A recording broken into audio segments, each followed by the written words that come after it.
Verilişin baş sponsoru Kalsi D3 Nikamed.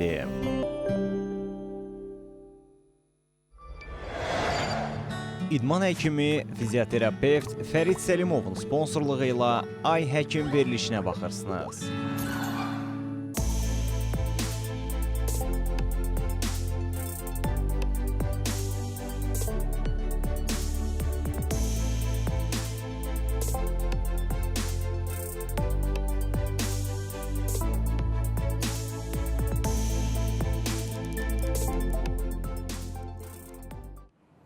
Salam, hər vaxtınız xeyir olsun əziz tamaşaçılar. CBC Sport'a baxırsınız. Ay Həkim efirdədir. Studiyada doktor Tutu Zeynalovadır. Bugün çox maraqlı, düzdür, bütün qonaqlarımız maraqlıdır, amma bugün mənim özümə də çox maraqlı bir mövzu ətrafında söhbət edəcəyik. Statistika göstərir ki, son illər Azərbaycanda, bütün dünyada, eləcə də Azərbaycanda boşanmaların sayı artıb. Ekspertlər fərqli fikirlər söyləyirlər. Bəziləri düşünür ki, indi insanlarla tanış olmaq, münasibət qurmaq daha asanlaşıb, sosial şəbəkələr və digər resurslar buna zəmin yaradır. İkinci tərəfdən düşünürlər ki, qadınların aliment alacam arxayınlığı onları biraz da təkan verir ki, onlar ailələrini dağıtsınlar, boşansınlar. Bilmirəm, mənim fikrimi soruşsaz, bir qadın olaraq təbii ki, deyərəm ki, heç kimin isti yerini, yaxşı yerini qoyub getməz. Amma yenə də mütəxəssislər bu haqda nə fikirləşir, bu haqda danışacağıq. Qonağımız Türkiyənin Marmara Üniversitesi Eğitim Araşdırma Xəstəxanasından uzmanlıq təhsili almış, uzman psixiatr, psixoterapevt doktor Azər Bağırov studiyamızdadır. Azər, xoş gəlmisiniz. Xoş gördük. Necəsiz doktor? Necədir işləriniz? Sağ olun, təşəkkür edirəm. Dəvətiniz üçün də ayrıca təşəkkür edirəm. Siz də sağ olun ki, həyat vaxt tapdınız. Bu mövzunu özəlliklə sizə saxlamışdım. Nə üçün? Çünki sosial mediada da kifayət qədər aktivsiz və bu mövzularda danışırsınız. Hətta yadımdadır ki, bundan öncə mən radioda veriliş aparanda sizi dəvət etmək istəyəndə prodüser belə ehtiyatla gəldik. Tutuqam, siz bilirsiniz də, o sosial mediada nədən danışır, qadın və kişi cinsi münasibətləri və s. Dedim, biz nə qədər ki, bu mövzunu pıçı-pıçı danışacağıq, bu problemlər biraz daha artacaq. İndi ümumiyyətlə, sizin fikrinizcə bir təcrübəli həkim olaraq bugün boşanmaların sayının artmasının səbəbi nədir və səbəbkarı kimdir? Onu düz deyirsiniz, sosial mediada mənim səhifəm gizli izlənir. Yəni ki, insanlar bir araya gələndə izləməkdən utanırlar, çəkinirlər. Halbuki burada danışılacaq bir mövzudur. Yəni ki, insanların cinsel həyatı öz-özlüyündə bir problem yarada bilər. Yəni, bizim cəmiyyətin indiki halı 1950-ci illərdə Amerikada var idi. Yəni, ailənin içinə girilə bilməzdi. Ailənin içində deyək ki, bir problem var. O problem ailənin içində qalar. Əgər problem həll olunmursa da, o elə ömür boyu davam edir. Bir də bilirsiniz də, katoliklərin belə bir şeyi var ki, yəni qatı katoliklərin, onlar bir dəfə evlənirsə boşanmaq qadağandır. Yəni, artıq qadın və kişi ailəsində problem varsa, o ömür boyu onların problemi olaraq qalacaq və həllini tapmayacaq. İlk dəfə Masters və Johnson deyə bir ginekoloq və bir onun medsestrası bu cinsi problemləri araşdırmağa başladılar və çox böyük bir insanlar üzərində, yəni 1500 kimi bir insan üzərində bütün cinsel prosesin evrələrini, etaplarını incələdilər və oradakı problemləri araşdırdılar, problemlərin adını qoydular və sonrasında da müalicəsi yollarını da təklif edildilər. Və artıq görüldü ki, cinsi problemlər qədər yəni də tale deyil, yəni belə olmaq məcburiyyətində deyil, düzəldilə bilər və düzəldikdən sonra da ailə həyatı daha gözəl ola bilər. Ona görə onlar o inqilabdan sonra, mən ona inqilab deyirəm, o inqilabdan sonra artıq Amerikada bu mövzular olduğunda insanlar müraciət edirlər. İndi burada bir məsələ var ki, bu problemlərlə kim məşğul olmalıdır? Çünki cəmiyyətdə elə bir o qədər çaşqınlıq var və o qədər bu mövzuda fikir söyləyən insanlar var ki, bildi, bilmədi. Biri deyir ki, bu niyə bu haqda danışır? Sən bəyəm seksapatoloqsan, o ümumiyyətlə seksapatoloq deyə bir ixtisas yoxdur. Psixiatr var, psixoterapevt var, bir də psixoloqlar var. Kim psixoterapiya ilə məşğul ola bilər, kim məşğul olmamalıdır? Bu məşğul olan insanların özlərinin psixikası hansı vəziyyətdədir? Çünki mən bu yaxınlarda hətta belə bir şey eşitdim, nə qədər doğrudur bilmirəm ki, psixoloq var ki, öz müştəriləri ilə belə münasibət yaşayır. Yəni belə hallar da var. Bəli, qeyri-professionaldır, amma bu faktlar var cəmiyyətdə bugün. Və mən istəyirəm ki, bir peşəkar olaraq siz öz fikrinizi deyəsiniz. Peşəkarlığı qorumaq əslində biraz məktəbdən gəlir. Yəni əgər bir insanın təhsili ciddi bir yerdəndirsə, orada ona peşəkarlıq da öyrədilir. Yəni ki, biz məsəl üçün təhsil alarkən hocalarımızın yanında qeyri-peşəkar bir davranış etdiyimizdə, yəni xəstə ilə flörtöz bir hərəkət və yaxud da ki, daha içli-dışlı davranma dediyimiz o, yəni ki, çox səmimi olma kimi hərəkətlər qətiyyən qeyri-etik sayılırdı və bunlara görə biz qınanırdıq. Yəni bunları eləyən insanları da qınayırdıq. Amma belə bir məktəb olmadığında psixoloq fikirləşə bilir ki, yəni ümumiyyətlə psixoloqun təhsili çox uzun müddətli bir təhsildir. Yəni onlar 4 illik bakalavr təhsilini bitirdikdən sonra bir də klinik psixologiya təhsili almalıdırlar ki, pasiyentlə xəstə dediyimiz o profillə işləyə bilsinlər. Qeyri halda onlar sadəcə psixolojik danışmanlıq dediyimiz, yəni ki, məktəblərdə psixolojik təlim, tərbiyə, belə işlərlə məşğul ola bilərlər. Sosial işlərlə məşğul ola bilərlər, amma xəstə ilə işləyə bilməzlər. Yəni xəstə ilə işləmək çünki ciddi bir şeydir, ona zərər vermə ehtimalımız var. Yəni insanlara bəzi ağlına yatan şeyləri dediyimizdə şuuraltı təmizləmə, belə qəribə şeylər deyilə bilər ki, onlar insanlara da biraz möcüzəvi, biraz da ağla yatqın gəlir, biraz da tez müddətli təsir. Amma bunların hamısı bir tələ olur, yəni heç bir təsiri olmur və pul etkisi olur, bəzən travmatik hadisələr baş verir, bəzən dediyiniz kimi psixoloq pasiyenti ilə ya da danışan deyirlər onlar, aralarında bir münasibət yaranır.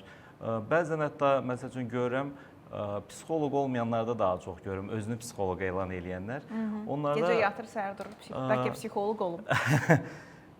Geyşa ilə psixoloq arasında bir şeyə dönüşmüş olurlar. Yəni ki, həm belə biraz erotik, cinsi, belə bir şeylər də baş verir orada. Bir tərəfdən də sanki ona məsləhət verir, bir tərəfdən ailəsi ilə əlaqəli məsləhətlər verir ki, boşan ya da boşanma. Qətiyyən belə hər tərəfi rahatladır.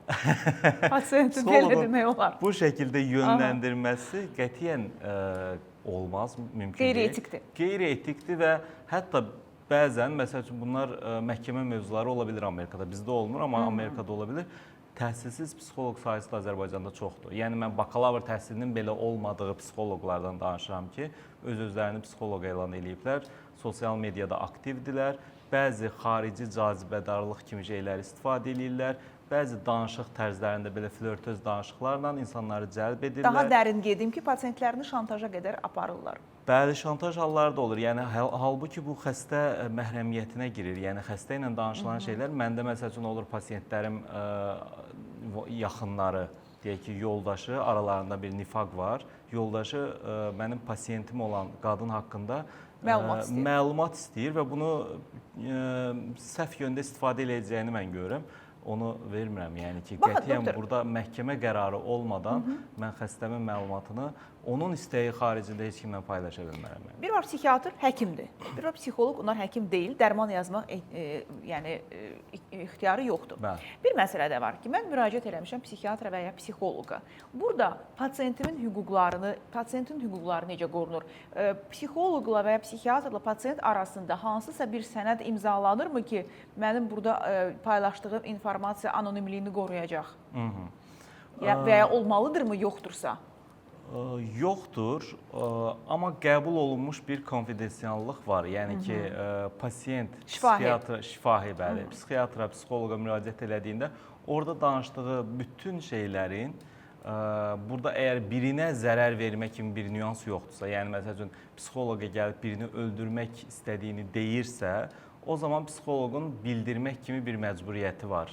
Çünki bir təhlükə. Bunu da başdan xəstəyə deməlidir ki, və yaxud xəstənin həyatı təhlükə altındadırsa, kimsə ona təzyiq göstərirsə. Xəstənin həyatı təhlükə altında olduğunda bu özünə intihar cəhdləri kimi ola bilər. Bu hallarda da mütləq bir şəkildə psixoloq artıq özünü aşan bir vəziyyətlə qarşı-qarşıyadır.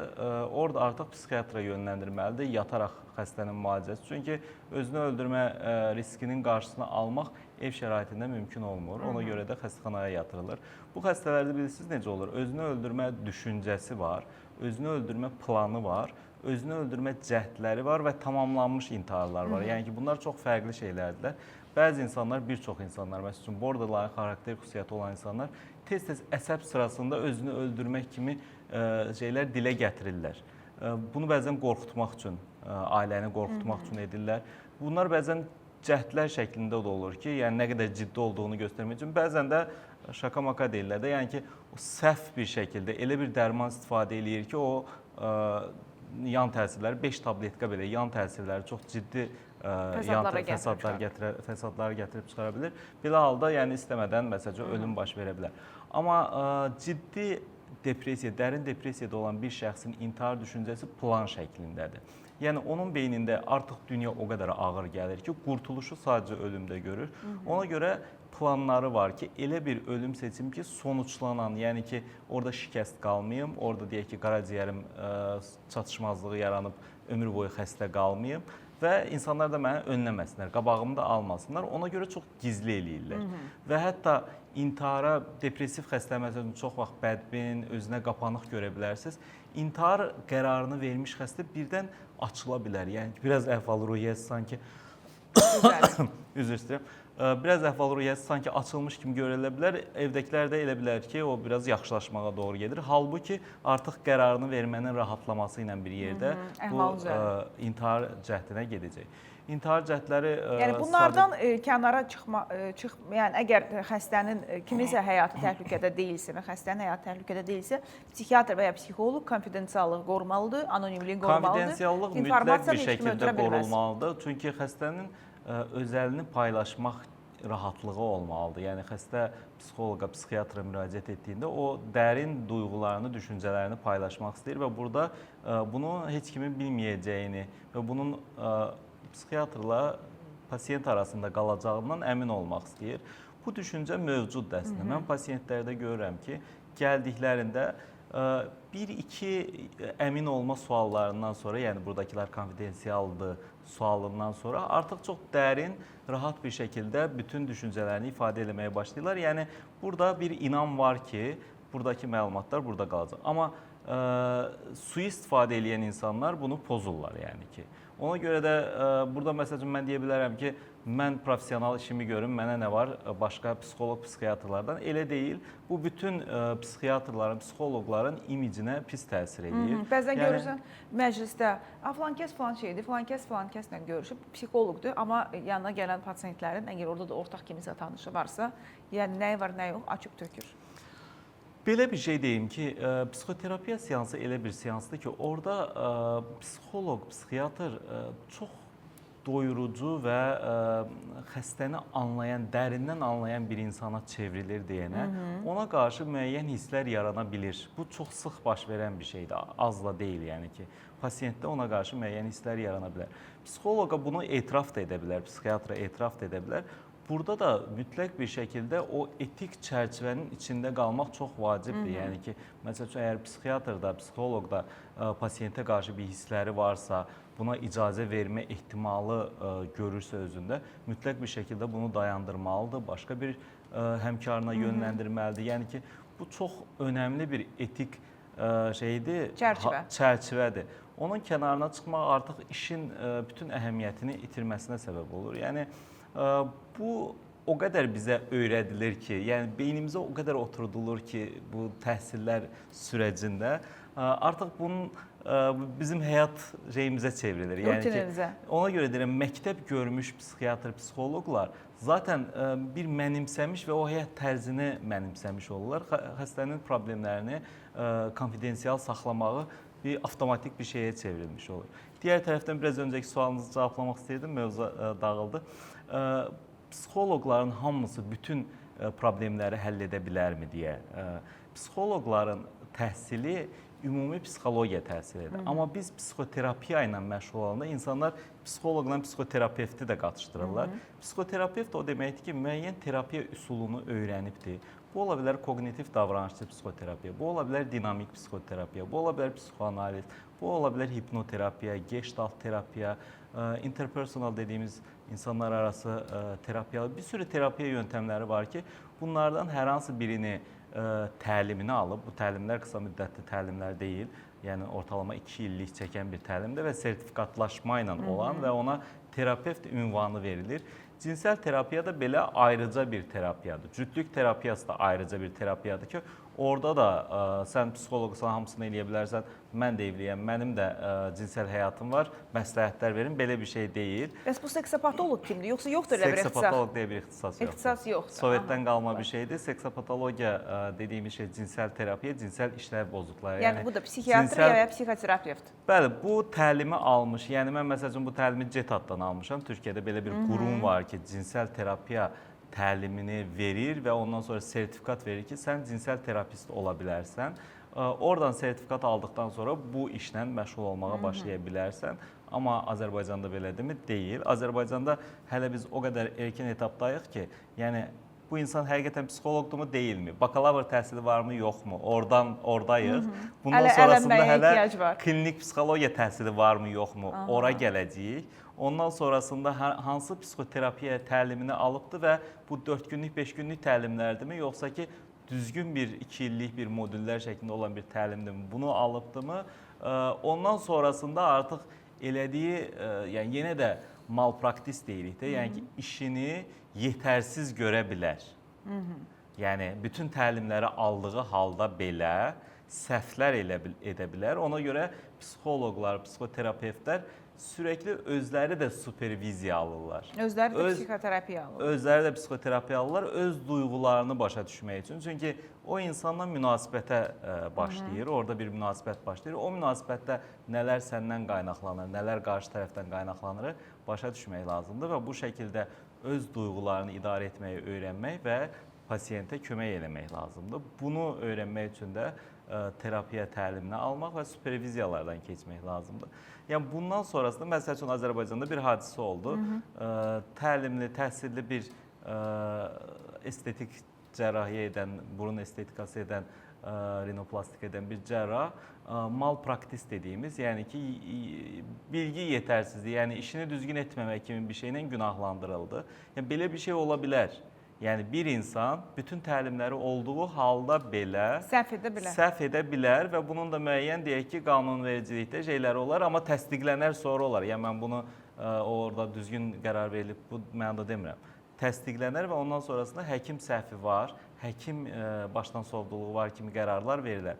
Amma biz elə nöqtədəyik ki, bu insanın psixoloq təlimi yoxdur, klinik psixoloq. Yəni burada hardan başlayacağı bilmirsən. Hardan yığıb yığışdırasın. Hardan yığıb yığışdıracağı bilmirsən. Əslində düzdür, orada indi fiziki həyatdan söhbət gedirsə, məncə yəni ruh sağlamlığına da ciddi zərər verən qeyri-peşəkar insanlar mövcuddur cəmiyyətdə və ələnməlidir bunlar. Biz indi reklamlardan sonra qayıdacağıq mövzumuza ki, indi qadınlar, kişilər əslində niyə boşanır, o cəsarəti hardan tapırlar, bəlkə elə əvvəlki kimi öləcəyin yerdə oladı, qalacağın yerdə oradı deyib ərə vermək daha məqsədə uyğun edir. Bilmirəm, sizin də fikirləriniz maraqlıdır. Davam edəcəyik, reklamlarımız var sırada. Öncə istəyirəm bizim sponsorlarımıza təşəkkürümü bildirim. Verilişimizin baş sponsoru Ştada şirkətidir. Kalsium döyüş Nikamet portağal və limon dadlı çeynəmə tabletlərini sizə təqdim edir. Əgər kalsium və D vitamini zifsinin profilaktikasını etmək istəyirsinizsə və yaxud osteoporozun müalicəsi zamanı əlavə terapiya qismində istifadə olunmalıdırsa, təyinata uyğun olaraq kalsium döyüş Nikamet əla seçim ola bilər. Çünki 25 ildən artıq mövcuddur, sınanmış preparatdır. Hətta hamilələr və 3 yaşdan yuxarı uşaqlar da istifadə edə bilər. İstifadəsi də rahatdır, su ilə içməyə ehtiyac yoxdur. Təşəkkür edirik baş sponsorumuz Ştada şirkətinə. Digər sponsorumuz isə Böyük Britaniya təhsili idman həkimi Fərid Səlimovdur. Fərid Səlimov müasir fizioterapevtik yanaşma ilə sizin xidmətinizdədir. Diz, onurğa, çiyin, əzələ ağrılarından artıq daha tez və müasir idman yanaşması ilə müalicə oluna bilərsiniz. 055 318 83 94 Dr. Fərid Səlimovun əlaqə nömrəsidir. Reklamlara baxaq, sonra maraqlı söhbətimizi davam edək.